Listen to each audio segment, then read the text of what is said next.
നമസ്കാരം, പുതിയൊരു വീഡിയോയിലേക്ക് എല്ലാവർക്കും സ്വാഗതം. അങ്ങനല്ലേ നമ്മൾ കാത്തിരുന്ന സിവിൽ എക്സൈസ് ഓഫീസറിന്റെ ഒഫീഷ്യൽ സിലബസ് വന്നിട്ടുണ്ട്. മാറ്റങ്ങളൊന്നുമില്ല.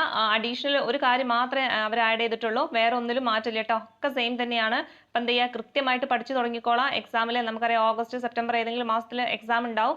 അത് കഴിഞ്ഞാൽ എന്താണ് അതിന്റെ ഫിസിക്കൽ ഉടൻ തന്നെ ഉണ്ടാവും. അപ്പം എന്ത് ചെയ്യുക, കൃത്യമായിട്ട് പഠിച്ചു തുടങ്ങുക. ഇനി സിലബസ് വരാൻ വേണ്ടി കാത്തിരുന്നവർക്കൊക്കെ എന്താണ് സിലബസ് വന്നിട്ടുണ്ട്, എന്ത് ചെയ്യുക, പഠിക്കാം. ഓക്കെ, അപ്പൊ നമുക്ക് സിലബസുമായി ബന്ധപ്പെട്ടിട്ട് എന്തൊക്കെ കാര്യങ്ങളാണ്, അല്ലെങ്കിൽ മാർക്ക് ഡിസ്ട്രിബ്യൂഷൻ എന്തൊക്കെയാണെന്നൊക്കെ നോക്കാം. അല്ലെ, ഫസ്റ്റ് അല്ലേ പൊതുവിജ്ഞാനവുമായി ബന്ധപ്പെട്ട ചരിത്രത്തിൽ നിന്നല്ലേ നമുക്കറിയാം കേരള ചരിത്രം, അതുപോലെ ഇന്ത്യൻ ചരിത്രം, അതുപോലെ വേൾഡ്, ഈ മൂന്ന് ഭാഗത്തു നിന്നാണ് എത്ര 5 മാർക്കിനാണ് ചോദിക്കുന്നത്. ഓക്കെ, ഈ മൂന്ന് ഭാഗം കൂടി ചേർന്ന് കഴിഞ്ഞാൽ 5 മാർക്കാണ് മാർക്ക് ഡിസ്ട്രിബ്യൂഷൻ എന്ന് പറയുന്നത്. ഓക്കെ, അതുപോലെ തന്നെ ജിയോഗ്രഫിയും സെയിം തന്നെയാണ്. കേരള ജിയോഗ്രഫിയും ഇന്ത്യൻ ജിയോഗ്രഫിയും വേൾഡ് ജിയോഗ്രഫിയും ഈ മൂന്ന് ഭാഗത്തു നിന്നും കൂടി എത്രയാണ് 5 മാർക്കാണ്. അടുത്തത് എക്കണോമിക്സ് ആണ്. എക്കണോമിക്സിലെ എത്രയാണ് 5 മാർക്കാണ് ചോദിക്കുന്നത്.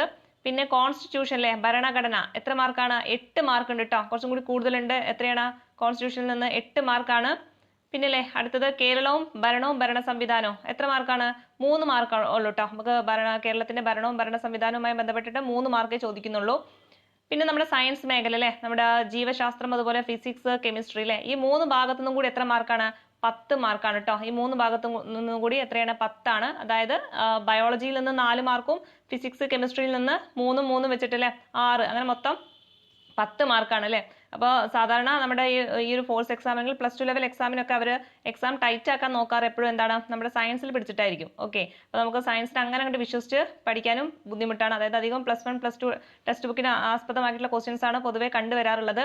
അപ്പം എന്ത് ചെയ്യുക, നിങ്ങൾ അങ്ങനെ അല്ലെ +2 ബേസുള്ള സയൻസ് ബേസുള്ള ആൾക്കാർ അങ്ങനെ പഠിച്ചു പോവുക.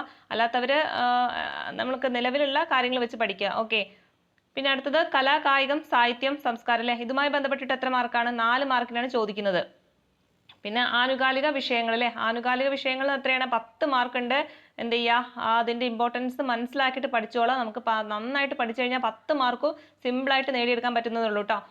പിന്നെ നമ്മുടെ അല്ലെ മെയിൻ ആയിട്ടുള്ള മാത്സ്, ഇംഗ്ലീഷ്, മലയാളം അല്ലെ, ഏത് കാലത്തും ഒരേ മാർക്ക് സ്കോറാ വരാറില്ലേ, 10 വെച്ചിട്ട്.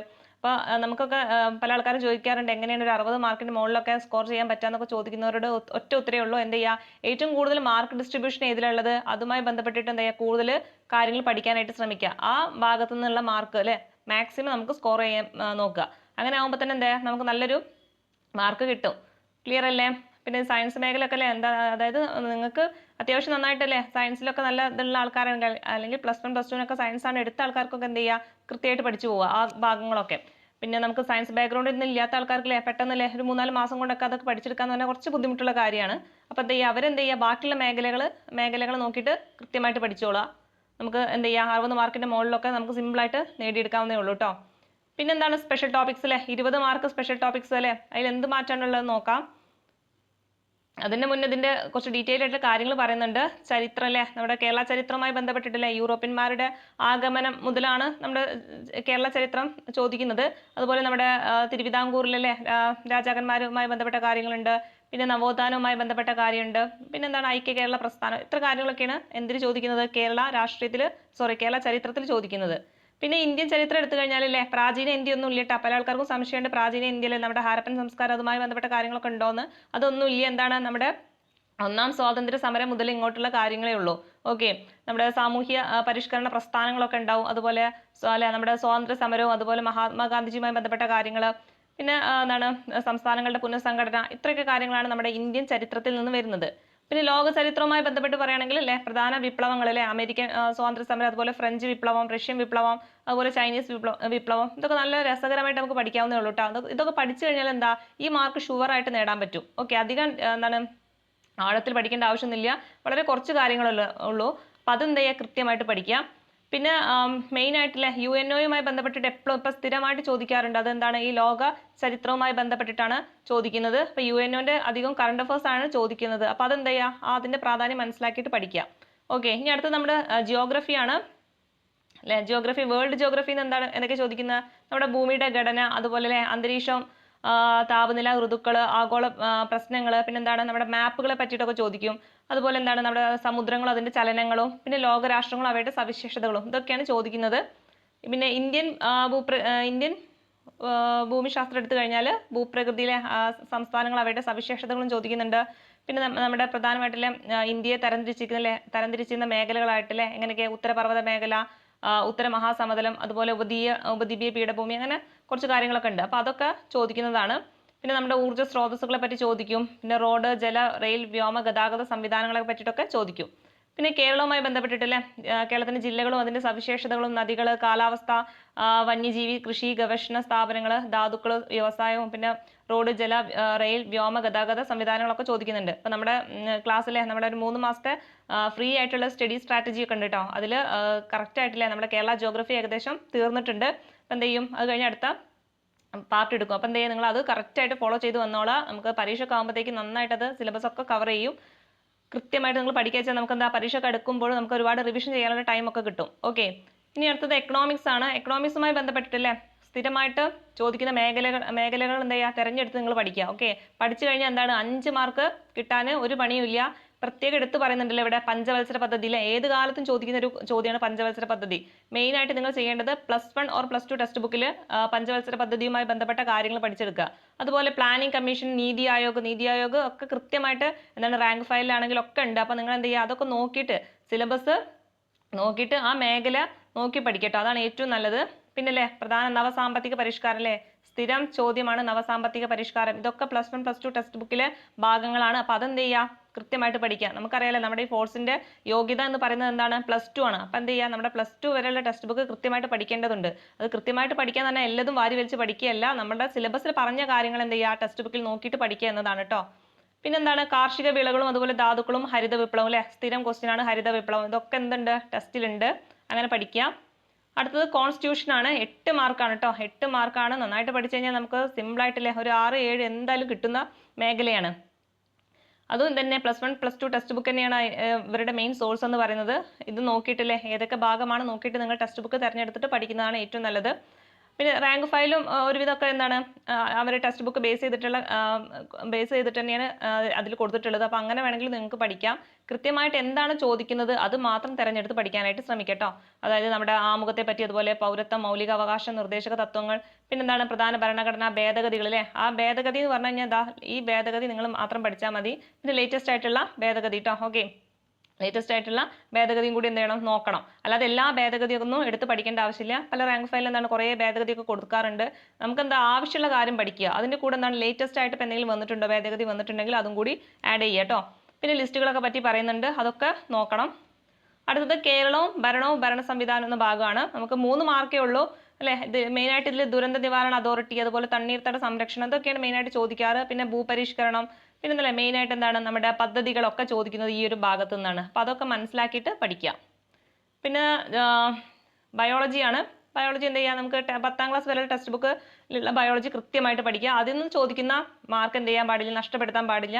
പിന്നെ പറ്റുകയാണെങ്കിൽ നിങ്ങൾ എന്ത് ചെയ്യാം, +1 +2 ടെക്സ്റ്റ് ബുക്കും കൂടി നോക്കുക. ഈ ഒരു ഭാഗം എവിടെയാണുള്ളത് അത് വെച്ച് പഠിക്കുക കേട്ടോ. അപ്പോൾ പഠിക്കാൻ കുറച്ച് പാടായിരിക്കും, നമുക്കറിയാലേ. +1 +2 സയൻസ് ഒക്കെ ആ മേഖല പഠിക്കാത്ത ആൾക്കാർക്ക് അത് കുറച്ച് പഠിക്കാൻ ബുദ്ധിമുട്ടായിരിക്കും. അപ്പോൾ നിങ്ങളുടെ ലെവലിനനുസരിച്ചിട്ട് നിങ്ങൾ എന്ത് ചെയ്യുക, പഠിക്കുക. പിന്നെ അടുത്തത് ഫിസിക്സ് ആണ്. സെയിം തന്നെ നമ്മുടെ ടെക്സ്റ്റ് ബുക്കാണ്. 10ാം ക്ലാസ് വരെയുള്ള ടെക്സ്റ്റ് ബുക്ക് എന്തായാലും കറക്റ്റായിട്ട് പഠിക്കുക. കെമിസ്ട്രിയും സെയിം തന്നെയാണ് ഇതിൽ. കാരണം എന്താ വെച്ച് കഴിഞ്ഞാൽ ഫിസിക്സിലൊക്കെ ഓരോന്നും സെപ്പറേറ്റ് എടുത്ത് ചോദിക്കുന്നുണ്ട് അല്ലേ. ചലനം, അതുപോലെ പ്രകാശം, ശബ്ദം, ഇതൊക്കെ ഇതുമായി ബന്ധപ്പെട്ടിട്ടൊക്കെ ചോദിക്കാറുണ്ട്. അപ്പോൾ എന്ത് ചെയ്യുക, അത് കൃത്യമായിട്ട് എടുത്ത് പഠിക്കാം. പിന്നെ കെമിസ്ട്രീനെ പറ്റിയിട്ട് പറയുകയാണെങ്കിലും സെയിം തന്നെയാണ് അല്ലേ. ആറ്റം, അതുപോലെ മൂലകങ്ങളും ലോഹങ്ങളും അതുമായി ബന്ധപ്പെട്ട കാര്യങ്ങളൊക്കെയാണ് ചോദിക്കാറ്. അപ്പോൾ അതും അങ്ങനെ തന്നെ നിങ്ങൾ പഠിക്കുക. ഒക്കെ 3 മാർക്കിനാണ് വരുന്നത്. അപ്പോൾ അതിൻ്റെ ഒരു പ്രാധാന്യം നോക്കിയിട്ട് നിങ്ങൾ ചെയ്യട്ടോ. പിന്നീട് വരുന്നത് 4 മാർക്ക് കലാ, കായികം, സാഹിത്യം, സംസ്കാരം, അതുമായി ബന്ധപ്പെട്ടിട്ടാണ് 4 മാർക്ക്. ഇവിടെ മെയിനായിട്ട് എന്താണ് അവർ കറണ്ട് അഫേഴ്സും കൂടി ചേർത്തിട്ടാണ് ചോദിക്കാറ് അല്ലേ. ഇപ്പോൾ സാഹിത്യപരമായിട്ടില്ലേ ലേറ്റസ്റ്റ് ആയിട്ട് കൊടുത്ത സാഹിത്യ പുരസ്കാരങ്ങളൊക്കെ ഇതിൽ വരും. അതുപോലെ കായികമാണെങ്കിലേ ഓരോന്നല്ലേ, ഇപ്പം ക്രിക്കറ്റൊക്കെ ആണെങ്കിൽ ഇപ്പോൾ ലേറ്റസ്റ്റ് ആയിട്ട് ഇതാ നടന്നിട്ടുള്ളത്. അപ്പോൾ അതുമായി ബന്ധപ്പെട്ട കാര്യങ്ങളായിരിക്കും. അങ്ങനത്തെ കാര്യങ്ങളാണ് ഈ ഒരു കലാ, കായിക, സാഹിത്യം, സംസ്കാരം എന്ന മേഖലയിൽ നിന്ന് ചോദിക്കാറുള്ളത്. പിന്നെ ഇതന്നെയാണ് എൻ്റെ ഡീറ്റെയിൽ ആയിട്ട് പറഞ്ഞു എന്ന് മാത്രമേ ഉള്ളൂ ഇതിൽ. പിന്നെ വരുന്നതിലെ ആനുകാലിക വിഷയങ്ങളാണ് അല്ലേ. അപ്പോൾ കേരളവും ഇന്ത്യയുമായൊക്കെ ബന്ധപ്പെട്ടിട്ടുള്ള ആനുകാലിക വിഷയങ്ങൾ കൃത്യമായിട്ട് ഓരോ മാസത്തെയും എന്ത് ചെയ്യുന്നുണ്ട്, കൃത്യമായിട്ട് ക്ലാസ് എടുക്കുന്നുണ്ട്. ഇപ്പോൾ ഡിസംബറിൽ പാർട്ട് 1 ചെയ്തിട്ടുണ്ട്. അത് കഴിഞ്ഞിട്ട് നമ്മൾ ഉടൻ തന്നെ എന്ത് ചെയ്യും, ബാക്കിയുള്ളതൊക്കെ അപ്ലോഡ് ചെയ്യും. അപ്പോൾ അത് തന്നെ നിങ്ങൾ പഠിച്ചാൽ തന്നെ നല്ലൊരു മാർക്ക് നിങ്ങൾക്ക് സ്കോർ ചെയ്യാൻ പറ്റും. അടുത്തത് മാത്സ് ആണ്. മാത്സ് എന്ത് ചെയ്യുക, കൃത്യമായിട്ട് ഏതൊക്കെയാണ് ഭാഗങ്ങൾ ചോദിക്കുന്നത് അത് കൃത്യമായിട്ട് പഠിക്കുക. ഏറ്റവും നല്ലത് എന്താ, പ്രീവിയസ് ഇയർ ക്വസ്റ്റ്യൻസ് ധാരാളം വർക്കൗട്ട് ചെയ്യുന്നത് തന്നെയാണ് നമുക്ക് മാത്സ് പഠിക്കാനുള്ള ഏറ്റവും എളുപ്പം.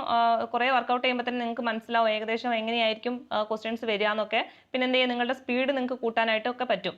ഓക്കെ, ഇനി ഒട്ടും ബേസ് ഇല്ലാത്ത ആൾക്കാരാണെങ്കിൽ എന്ത് ചെയ്യുക, അല്ലേ, അപ്പോൾ അതായത് ഇപ്പോൾ സംഖ്യകളും അടിസ്ഥാന ക്രിയകളും എന്ന് പറയുന്ന ആദ്യത്തെ ഭാഗം പഠിക്കുന്നതെങ്കിൽ നിങ്ങൾ അത് കൃത്യമായിട്ട് ഏതെങ്കിലും യൂട്യൂബ് ക്ലാസ്സൊക്കെ നോക്കിയിട്ട് എന്ത് ചെയ്യുക, പഠിച്ചിട്ട് എന്ത് ചെയ്യുക, പ്രീവിയസ് ഇയർ ക്വസ്റ്റ്യൻസ് ചെയ്യാനായിട്ട് ശ്രമിക്കുക. ഓക്കെ, അല്ലാതെ നിങ്ങൾക്ക് അത്യാവശ്യം ബേസ് ഒക്കെ ഉള്ള ആൾക്കാരാണെങ്കിൽ ഏറ്റവും നല്ലത് എന്താണ്, പ്രീവിയസ് ഇയർ ക്വസ്റ്റ്യൻസ് വർക്കൗട്ട് ചെയ്യുക. ഒരു ദിവസം തന്നെ അല്ലേ 10 ഡിഫറെൻറ്റ് മേഖലയിൽ നിന്നുള്ള ക്വസ്റ്റ്യൻസ് എന്ത് ചെയ്യുക, വർക്കൗട്ട് ചെയ്യുക. അപ്പം തന്നെ നിങ്ങളുടെ എന്താ സ്പീഡും കൂടും ചെയ്യും. പിന്നെ നമുക്ക് പല കാര്യങ്ങളും പെട്ടെന്ന് ഓർമ്മയിൽ നിൽക്കുകയും ചെയ്യും കേട്ടോ. അപ്പം അങ്ങനെ നിങ്ങൾക്ക് ചെയ്യാം.